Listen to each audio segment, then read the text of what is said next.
of discussion about this. We choose not to be a part of the managers in the Senate, and I am going to vote against the motion. Yield back his time, then? I now yield the balance of my time. Gentleman yields back. Gentleman from Illinois yield back? Yes, sir. Gentleman from Illinois yields back. Here you go. All time for debate has expired. Pursuant to the previous order of the House, the previous question is ordered. The question is on adoption of the resolution. All those in favor will say aye. Aye. Those opposed, no. No. The ayes have it. The resolution is agreed to. Mr. Speaker, roll call, please. Michigan. Mr. Speaker, may we have a recorded vote? Mr. Speaker, on that I demand the yeas and nays. The yeas and nays are requested. All in favor stand and remain standing. Sufficient number having arisen. The yeas and nays are ordered. This will be a 15-minute vote by electronic device. The members of the House will now vote yes or no on whether 13 Republicans will serve as managers of this trial that is to take place in the United States Senate. As you heard, Chairman Henry Hyde of the Judiciary Committee named 13 Republicans from the committee, members all familiar with these issues. The Democrats rose in the person of John Conyers of Michigan. He's the ranking Democrat on that committee, saying we don't want any part of this. We choose not to be a part of the managers in the Senate, and we're not going to participate in this. And we've just been handed a statement by Trent Lott, who's the Senate Republican leader, which I think we want to get to. But before we do, Jeff Greenfield, you were going to comment. One very quick point, but that might be significant. It is generally agreed that when the new Congress comes into session next month, they will have to reappoint the managers. And we know there are fewer Republicans in the House next year than there are now. There will be fewer. Had this vote been closer, there was some question about whether this whole impeachment process could have been stopped dead by the simple failure of the House to reappoint managers. But given the margin of this vote, it now seems likely that new managers will be appointed, or rather these same managers will be reappointed when the Congress reconvenes in January. When you have a different breakdown of Republicans and Democrats. I'm not going to read the whole statement from the Senate Republican leader Trent Lott, but as I turn to Bob Franken at the Capitol, Bob, I just would let our viewers know that Senator Lott is saying senators will be prepared to fulfill their constitutional obligations. He goes on to say there are steps that precede the beginning of an impeachment trial. Once the Senate is organized as an impeachment proceeding, there will be pleadings and motions that come before the taking of evidence. And he says that makes it difficult at this time to determine when an actual trial will begin. That timing will depend greatly on the president and his lawyers. Bob Franken. Well, several things. First of all, to supplement what Jeff was saying a moment ago, the managers are really prosecutors. The chief prosecutor is Henry Hyde, and the rest are his assistant prosecutors. There is the feeling that if for some reason the dynamic of all this changes, and they are not reappointed by the not reappointed by the new Congress, then in fact, if they're not reappointed, impeachment would be blocked. Now, Jeff spoke a moment ago, as Senator Lott did, about this preliminary stage. Think of that as a pre-trial area, and that is considered the time when the president could, to use the legal parlance, cop a plea. That is to say, agree to some sort of censure resolution. Let's go now to Wolf Blitzer at the White House. They're gearing up for the arrival very soon of a lot of House Democrats. It's going to be a pep rally. They're going to be driving in, we're told, here along Pennsylvania Avenue, which is normally shut down to traffic. They'll be coming into the north side of the White House, going into the residence for a private meeting with President Clinton. Perhaps the First Lady will be there as well. Then they will all emerge through the south portico on the south side of the White House on the south lawn, and they will speak about what has happened. Clearly a stinging blow to the president that 2 articles of impeachment have now been forwarded, will be forwarded to the Senate, potentially for a trial unless some last-minute compromise can be worked out, something short of impeachment involving censure, which of course is what the president wants. But at this stage, the Senate is going to begin getting ready for a full-scale trial. And Bob Franken, conversely, with what the Democrats are planning to surround and try to buck up their party leader, What are the Republicans planning this afternoon? Well, they're trying to end their disarray, which of course was caused this morning when the man who was going to be Speaker, Bob Livingston, suddenly announced with no warning that he would be resigning, calling on President Clinton to do the same thing. That, of course, the result of a bombshell a couple of nights ago when he went to the Republicans and said, I'm about to be publicized for having had some relationships outside my marriage. And so now the public... Well, our apology for the audio gremlins we're having, and we'll try to clean that up. Frankly, it's not surprising that we're having a little bit of difficulty on this day, what with everything going on and lots of communications gear all around and the inclement weather. You saw the electrical hit we took a couple hours ago, so we're still going very strongly, and we'll continue to get back to Bob Franken as soon as possible. Wolf Blitzer, if you are still there, has the president been working on the remarks he will make?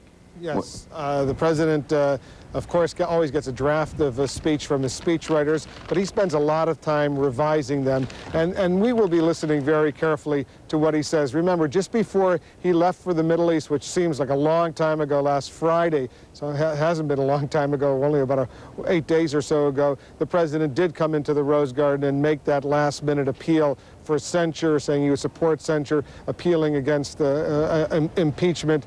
He spent a lot of personal time on those remarks, which didn't necessarily help him. In fact, some believe it hurt him because he didn't come more bluntly out and say, yes, he did lie, not necessarily that he committed perjury, but that he did lie. The president spends a lot of time working on these remarks, and these will be very personal remarks from him, designed to show that he has no intention of stepping down.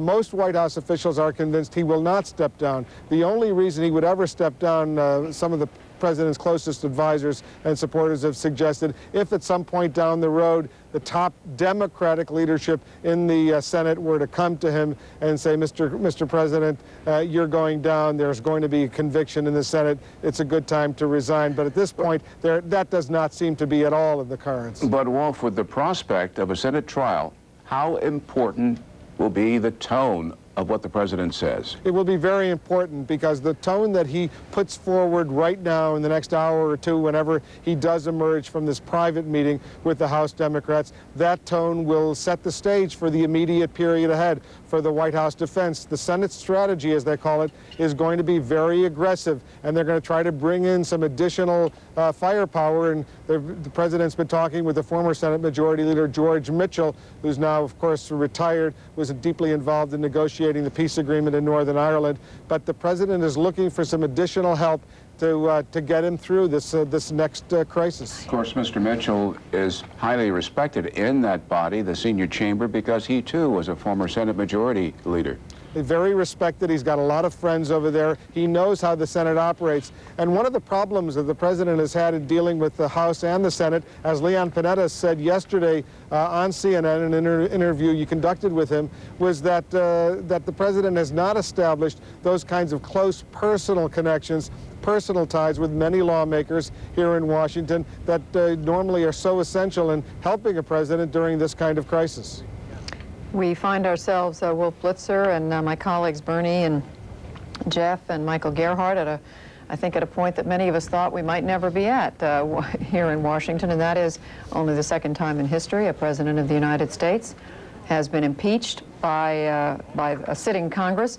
And just a reminder before we take a very short break, the last time this happened, the only other time it happened, President Andrew Johnson survived a trial in the Senate by just one vote. We're going to take a break. We'll be back with more of these momentous events.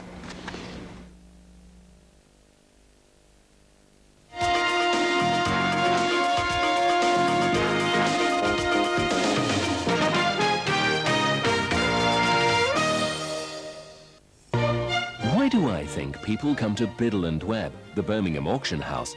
Well, professionals know they can rely on us to make a sale. Vendors and buyers come to select from a wealth of exquisite items, and you'll come for the thrill of finding something very special. And with regular sales of fine art, antiques, jewelry, new furniture and carpets and much more, why do you think people come to us? Biddle & Webb, Ladywood, Middleway, Birmingham, taking the mystery out of auctions. If you're thinking of fitting a wooden floor in your home, you deserve to enjoy the natural beauty of hardwood flooring. At T&C, we have fine and affordable flooring, whatever your needs, all guaranteed for 10 years. So capture the elegant style, durability and hygiene of solid hardwood or laminated flooring, with the option of having it fitted by T&C specialists. Call T&C Flooring today on 0121 344 4427, because your home deserves it.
We're going to briefly catch you up on what is happening. First, taking you live to Baghdad. It is 10:30 at night in Baghdad. We had CNN correspondent Christiane Amanpour reporting a short while ago that the air raid sirens had sounded and the anti-aircraft batteries had opened fire. She also reported that the vice president of Iraq said that communications between southern Iraq and Baghdad have been cut.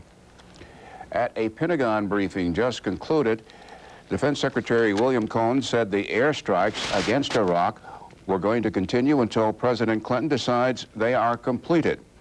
Mr. Cohen also said, in his judgment, according to military officials in Washington, Saddam Hussein's missile program has been set back by at least 1 year. And also, the chairman of the Joint Chiefs of Staff, General Hugh Shelton, reported that the Iraqis have not deployed any of their anti-aircraft missile systems, but he said that British and United States warplanes have encountered heavy anti-aircraft fire.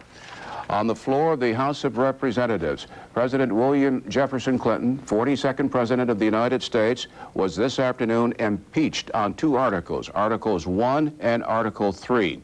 Articles 2 and Article 4 were defeated. Following that official business, the Republican chairman of the House Judiciary Committee, Henry Hyde of Illinois, moved to have the managers, the actual prosecutors in the Senate, appointed. Let's go now to the floor of the House.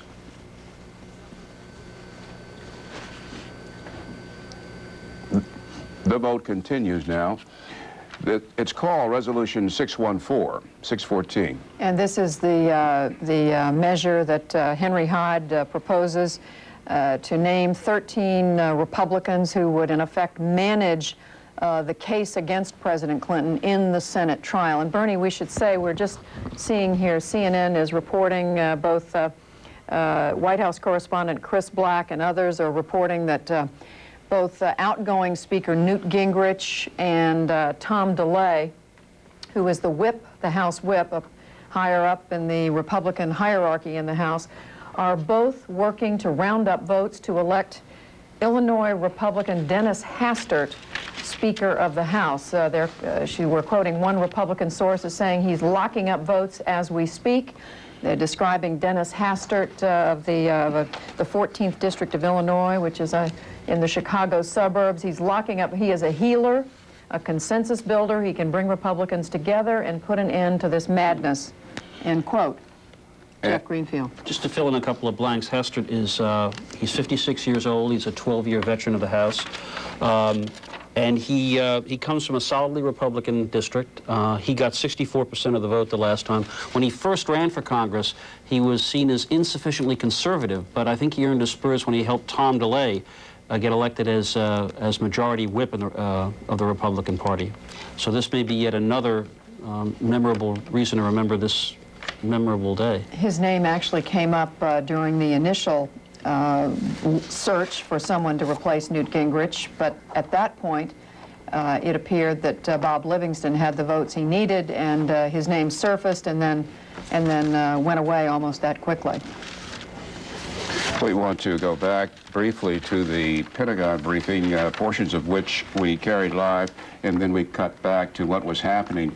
Early on, Defense Secretary Cohen and also General Hugh Shelton said that there's a problem, mainly General Shelton rather than Secretary Cohen, there's a problem with coming up with simple language to have us in the news media report what has happened on the battlefield, how to clearly report the assessment of damage. At one point, Secretary Cohen said, you can recall that during the bombing of the federal court building in Oklahoma City a couple of years ago, the word moderate was used to describe that damage. Well, Secretary Cohen said the damage created by British and U.S. forces has been substantial.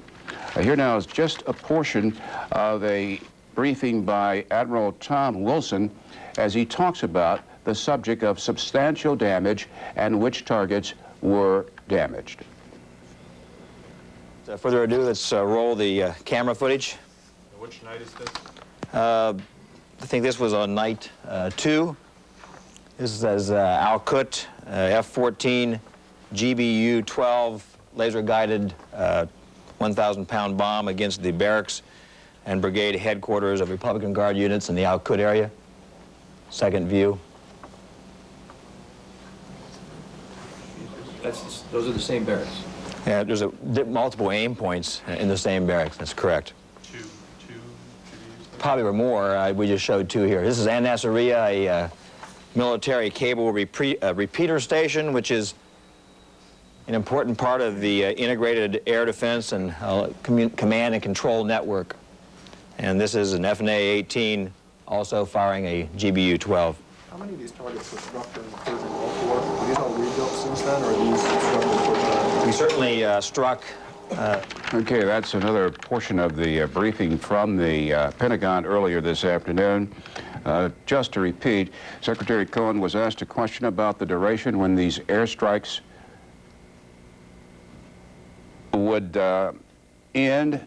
He said that the operations are going to continue until President Clinton here in Washington decides that the mission is completed. Again, the American Pentagon officials said that overall they feel that significant progress has been made in hitting targets. Ernie, the House has completed its vote choosing 13 Republicans to manage the case against the president in the Senate. The ranking Democrat on the House Judiciary Committee, John Conyers, is talking with reporters right now. He objected to those, to naming those managers. Let's listen to him. In the grand jury, where he has been charged under show cause for contempt for at least 24 instances of incorrect, overzealous, or flatly illegal conduct. Now, when you combine that to a almost textbook example of how not to conduct an impeachment inquiry in the House of Representatives, we then have a full-blown example of what not to do in impeachment. And in my view, Article 2, Section 4 impeachment is almost a dead letter from this point on. It will be very hard for people not to be suspicious of a political motive from this point on. Our investigation in the House of Representatives, in the Judiciary Committee, was biased, haphazard, and illogical. The chairman himself stated repeatedly from the outset that it had to be bipartisan, and then everything but bipartisanship occurred. It was partisan all the way. We were never sitting in the decision-making process as equals or as one committee, and in denying the president any semblance of fairness or due process, we, in effect, continued to build the support of the president and the animus to the Republican strategy, which has failed so miserably. My final observation is this. I have never seen a death wish so manifest in the political system of our country in my life. They are making their voices heard as well. This is Georgia Republican Bob Barr. It's possible that there indeed have been very serious abuses of power, obstruction of justice, and perjury committed by this president. I'm confident that as we now enter this final stage of this very sordid affair, and that is the trial in the Senate, that the American people will once again see the Congress of the United States, which are their representatives, perform very, very admirably, professionally, and of which the American people will once again be very proud as we bring this matter to a conclusion in the Senate. Charles Kennedy. We are here today because of our Constitution. We are here because in America, no one, not even the president, is above the law. And we are here today because the facts of the case against President Clinton are overwhelming. Asa Hutchinson. I'm here because there's a responsibility to perform and a duty to uphold. It's not a joyful occasion, particularly being from the president's home state, but I take this responsibility seriously, and I know that the Senate will follow the Constitution as we're all required to do. Jim Rogan. Watergate was a somber time for our nation also, and yet when the Congress demonstrated that the rule of law works for everybody, it became a healing time. Today, the Congress of the United States spoke through the House of Representatives that the rule of law applies to everybody. When the rule of law and the Constitution is defended, the end result really doesn't matter. The Constitution's been preserved, and we've demonstrated that by our vote today. And finally, Lindsey Graham. I think the sad thing for me is there's so many times before this could end it on a note of honor, and it just didn't happen that way. Now to end on a note of honor, you're going to have one of the most sophisticated juries in the world, some very smart men and women. I'm sure they'll do what they think is best for the nation. And if you think you know all there is to know about this case as the American public, please spend some time for the sake of your children and the future of this country to follow this trial if one is had, because I think you'll learn a lot about the facts you don't know now. Now, let me say that the next thing that we're going to do, and we don't have time for questions, is that we will be walking the articles of impeachment over to the Secretary of the Senate. So I would ask my colleagues to go back upstairs. The Secretary of the Senate is waiting to do something that has not happened since 1868. So thank you. What was your reaction to the resignation of Mr. Livingston?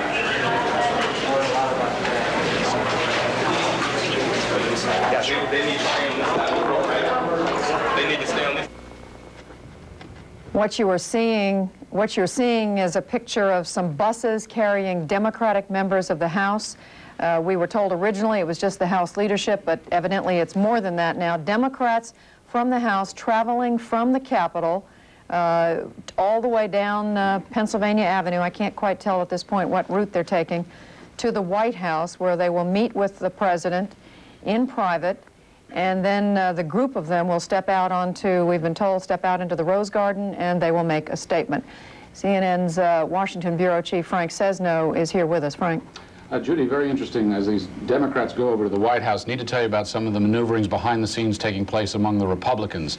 I am told by people very familiar with the situation, you've heard some from Bob Franken, and our Chris Black has reported in on this as well, but I'm told that Newt Gingrich, upon seeing Bob Livingston's resignation, put his staff and his allies, such that he still controls, into action to try to secure the next speakership for Dennis Hastert from Illinois. That is very much underway right now. There was some discussion of trying to pull the caucus back today to do that. Judy, probably won't happen until Monday because they need to get the new members in town. This man is described as somewhat grandfatherly. The Republicans clearly described as in turmoil over this loss of the next speaker, and they want to put it behind them. Frank, again, as we watch these buses carrying Democrats to the White House to have a private meeting with President Clinton, what about the calls on the part of several people for Bob Livingston to reconsider? You had several Democrats, President Clinton, saying you shouldn't do this. It's a non-starter. There's not sentiment in the Republican Party for this among the base, the core constituency. Many of them raised questions about that. Why not? because there are some on within the party who feel that this was deserved, and there's some consideration that there are a number of complex reasons behind Livingston's decision. Maybe all of them we're not familiar with. But on Hastert, one person who's very familiar with these players says, using the carpentry analogy, Judy, if Tom DeLay is known as the hammer, Dennis Hastert will be the level. Well, for those of us who don't know carpentry, what does that mean? It means that he is a leveling influence. It means that he is calm. It means that after all of this turmoil, the Republican Party is very anxious to put a calm face forward. All right, Bob Franken, our congressional correspondent, is listening carefully to all this as we watch those buses make their way down the streets of Washington to the White House. Bob? And on what Frank was saying, first of all, what they want to do is to try and get everybody together Monday, if they can. It is Christmas week, and the decision may be that the new members, and for that matter, the other members of the Republican group, are too far flung to do it before January. But there's going to be an effort to make Dennis Hastert happen. Secondly, not only is Newt Gingrich's staff working on this, but Tom DeLay, who is the very powerful Republican whip. Dennis Hastert was one of his very important deputies. Tom DeLay is very close with him. And so there will be a very close relationship between the man who it looks like is going to become, at this stage it looks like anyway, the new Republican Speaker of the House. One other point, if you don't mind, referring back to something that Congressman Sensenbrenner just said in his news conference. The history continues to be made. The Republican managers of impeachment are probably at this very moment crossing over into the Senate side of the Capitol, putting the impeachment matter in control of the Senate and beginning the process which could be the trial, which could result in the conviction for President Clinton. You mean literally at this moment they're carrying the paper over to the Senate? At the end of the news conference, Sensenbrenner said that we have to leave now. We have to take the material over to the Senate. The impeachment process is continuing as it is scheduled to, and this afternoon, if not this second, certainly within the next few minutes, the material will be taken physically over to the Senate side. And we were just handed a statement from Trent Lott, Bernie, just a moment or two ago, saying this is getting underway. In effect, the senators take this obligation seriously, and he said that we can't predict when the trial is going to happen, but the process is set in motion. And on the point that Bob Franken was making about the two approved articles of impeachment making their way to the Senate, Mr. Sensenbrenner, the ranking Republican on the House Judiciary Committee, said at one point as he walked away from reporters, we're getting ready to do something that has not been done since 1868. As those buses carrying the Democrats from the House make their way to the White House, we're going to take a very quick break and come right back.